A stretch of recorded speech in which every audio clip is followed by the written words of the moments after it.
Yeah, Frame Raider. I remember getting a comment so many years ago saying, "Frame, when will you be doing a video on Legend of the Beast? You know you have to eventually." To which I said something like, "You're correct, but definitely not for a couple years." Well, it's been a couple years, and I don't like to break a promise, so here we are then. First, a little history. Serious Sam HD The First Encounter was a thing in 2009. It remastered the original First Encounter. It's all but confirmed they originally were going to do the first and second encounters in one big package titled Serious Sam HD. Case in point, some second encounter renders were found around the same time as they were teasing the first encounter, before they slapped the first encounter on what was at that point just called Serious Sam HD. There's a number of possibilities on what could have really happened here. Maybe they needed extra funding, but in typical Serious Sam fashion, it would just make too much sense to release the game as Serious Sam HD, so of course they didn't do that. So Serious Sam 3 BFE came out in 2011, which was a pretty big deal for the team. Pretty successful too, so what better thing to do than to make DLC for the game? No, not that one. In fact, nearly half a year before this came Serious Sam HD Legend of the Beast. Yes, this came out after Serious Sam 3. For what reason? Honestly, I haven't the slightest clue. There's pretty much no reason for this to exist whatsoever. Supposedly this takes place between Metropolis and Alley of the Sphinxes in the original First Encounter campaign. There's a number of problems with that. To start, even in the Fusion build where the First Encounter levels are given the First Encounter HUD and music in the menus, this one still uses the Second Encounters format. We'll get back to this in a second. So usually in this series, Sam will lose his weapons after something's happened to him, particularly like he travels through time or he can't carry so much across a bridge, you know, logical reasons like that. But nope, I guess Sam just decided he's had enough from the last battle and it was time to get rid of all but his starting weapons. Something he'll immediately regret as he comes across this bugger of an arachnoid in the distance guarding a switch that you'll have to press to open a door. So you begin to take out the arachnoid of your single Colt. Yes, you heard that right. Until you realize this is totally ridiculous, so you scour the area for another weapon. You find another Colt. Yes, you heard that right. But you realize that sniping the arachnoid of dual pistols isn't exactly preferable, so you go hunting yet again and find another Colt. Oh, and I forgot to mention that on the way, there are several more arachnoids. Why? Also, why would you release DLC for the second encounter when this takes place in the first encounter? I'll give the benefit of the doubt, maybe second encounter sold better. It definitely had a more active user base with the original Fusion DLC putting first encounter into the second encounter executable, essentially making it, you know, Serious Sam HD. Sorry, do you want cohesion in this script? You remember what series we're talking about here.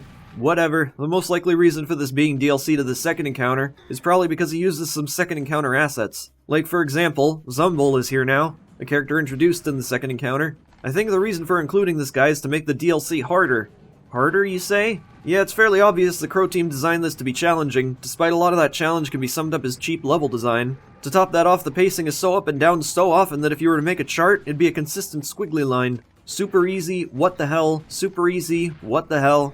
Funnier, you could fix this problem entirely by removing the overpowered hit scan arachnoids, and some of the other overpowered enemies that are introduced far too early with this roster of weapons. Maybe some extra health would have helped too, or changing the fact that you start with only 30 health. I'm pretty tired of hunting for tiny vials here. You know, I would understand if they decided to just remove the ammo for those higher tier weapons early into this DLC. Maybe scatter its ammo at an extremely limited rate before it's appropriate to start using them again frequently. That's exactly how Alley of the Sphinxes does it, a level that supposedly takes place immediately after this DLC.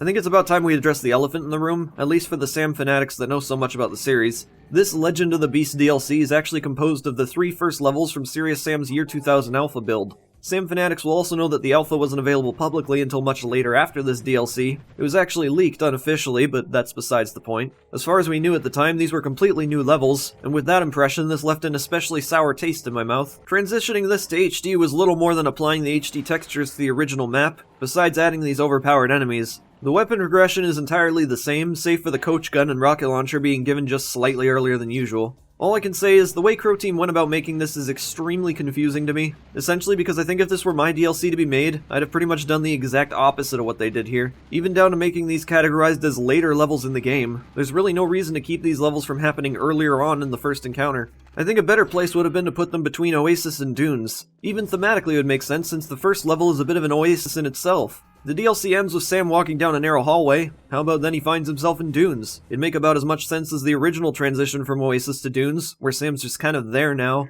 It's a better fit for Sam's weapon roster at that time too, since the only weapon at that point in the game that'd be missing from this DLC is the grenade launcher. A much less jarring transition from having the entire game's roster of weapons to suddenly going back to the starters. Oh, also, might I mention how Sam goes from here to here? As if that makes any sense. Look, I don't like to say it, but I think a lot of these things can be explained as a simple laziness from the developers at this point in time. That's especially apparent when considering the differences between the Alpha original and this would just be the addition of seemingly random new enemy placements. Even the original enemy spawns are intact, they've just added more in some cases. Example being the kamikazes, which originally weren't in the first level of the game at all. You know what else it didn't have? One-liners. Back off, you alien crap! Yeah, this was an all-time low for the writers. Many times I'd come across a location in the alpha that was relatively simple. Maybe you'd come across a single Gnar, take it out and move on to the next section. Maybe Croteam did the following to make their DLC feel longer, but yeah, here's how they handled that transition.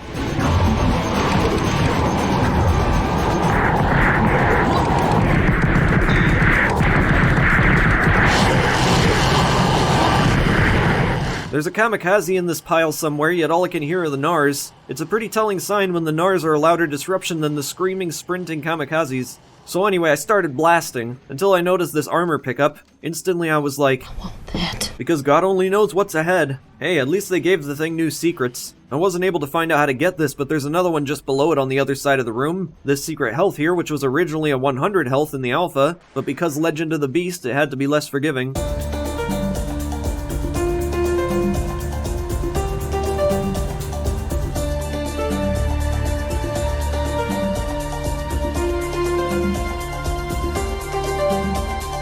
Then I noticed these clears in the background weren't doing the thing clears are most known for. You know, chasing you, not having a recess in the distance. This is the first of many occurrences like this in the DLC. You like this area here? Looks kinda pointless, doesn't it?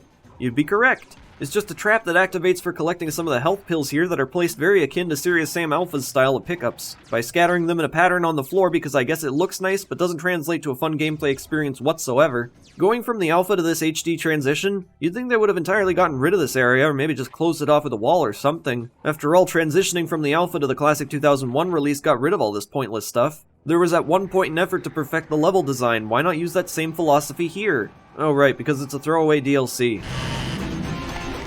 What? Even the Zumbol's done with this. Seriously, he just wants out. I almost feel bad for killing him, but I think it's what he would have wanted.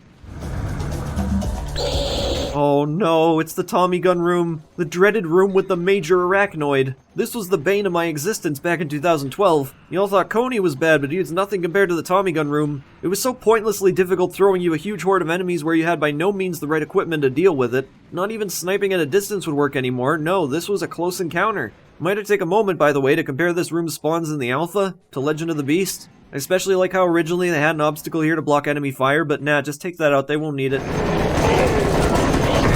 Son of a bitch. There are no autosaves in the DLC? You're kidding.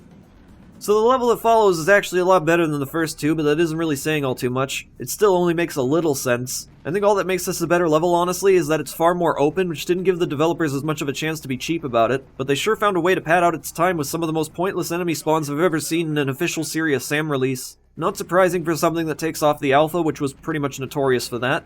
At least there's a lot more ammo this time around, but again, not saying much. This stage gives me a lot of Painkiller vibes, mostly because when you take the formulaic nature out of Serious Sam, you pretty much get a giant battleground with stuff to shoot that don't have much of a rhyme or rhythm to their disposal. That's the biggest contributor for Serious Sam's gameplay being so enjoyable, so it's more than a shame to see that lost here. Seeing as how this is another thing that pretty much carries over from the alpha, it just gives a whole new level of respect for what they did transitioning from that build to the classic game we know and love today. There's a level of polish there that does not translate to Legend of the Beast, because as far as I'm concerned, none of that effort was given here. Anyways, now the clears are running away from me again. You'd think something like this was programmed to react in such a way, which makes this all the more confusing. Now the biomechs are running away from me.